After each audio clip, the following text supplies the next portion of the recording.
Mira, en cierto modo cambió un poco el tema. Venía escribiendo mucho de historia política, historia de la revolución, historia de los movimientos sociales, de los caudillos, pero creo que también vale la pena entrar a otra dimensión de los personajes. No todo es la política, no todo es la guerra, no todo son las grandes transformaciones sociales, sino también hay muchas cosas que inciden dentro de cada uno de los personajes, las grandes pasiones de la historia.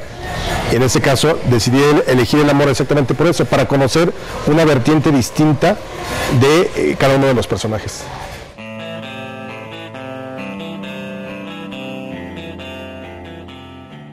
Yo creo que básicamente hacer el libro entre la investigación y escribir como un año, y es complicado sobre todo porque hay que detectar, y lo que yo quise hacer exactamente para fundamentar cada una de las historias es acercarme a los archivos o acercarme a los libros de memorias o a la correspondencia de los personajes, porque el libro son 99 historias de amor donde cada historia, su protagonista habla de sus amores, es decir, te encuentras fragmentos de cartas, pensamientos, cosas que se escribían mutuamente los enamorados, pero que todo está sustentado en lo que ellos mismos dejaron, libros de memorias, autobiografías, epistolarios. Entonces es maravilloso en ese sentido porque hay que empezar a buscar si hay personajes que dejaron. Hay unos que definitivamente el amor quizá les importó mucho, pero no lo suficiente como para dejarlo por escrito, y en cambio otros sí en sus memorias hablan y plantean lo que fueron sus relaciones, sus esposas o su esposa o los hijos y demás.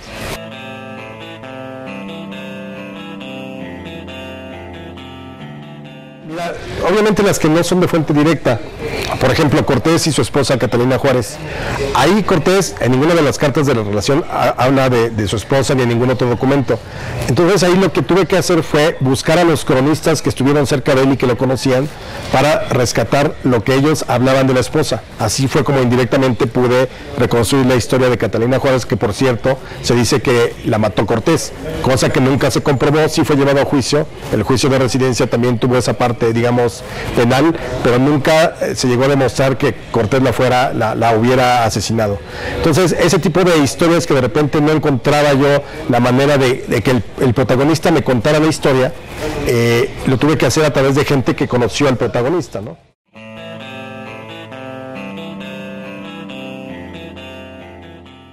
Me gusta mucho la de Felipe Ángeles, este famoso general de la División del Norte, mano derecha de Pancho Villa, que lo sentencian a muerte y entonces decide escribirle una carta a su esposa para despedirse y encargarle a los niños, y se la manda. Pero en esos días en que está por ser fusilado, ella también está agonizando por razones naturales, y entonces lo que sucede es que ella también escribe una carta donde le dice: Felipe, me despido, cuida a los hijos, y se cruzan las cartas y ninguno de los dos se entera que el otro iba a morir o había muerto.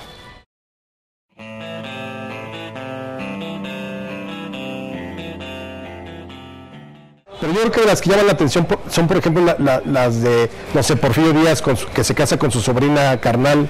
Esa puede llamar mucho la atención. Luego, por ejemplo, la de los intelectuales como quién era la duquesa de Hope, del famoso poema de Gutiérrez Nájera. La historia, por ejemplo, del otro poeta, Juan de Dios Peza, que es abandonado por su mujer y entonces se refugia en la familia y se convierte en el gran cantante en términos literarios de la vida familiar. O sea, yo creo que cada una tiene cosas interesantes, y yo creo que en cada una el lector va a encontrar algo que le ha tocado vivir o presenciar o ser testigo. Yo invito al lector que se acerque, se la van a pasar bien. Yo les aseguro que cada historia tiene su encanto, y creo que además es una manera distinta también, como lo he hecho siempre, de tratar de que la gente se acerque a la historia de un modo distinto.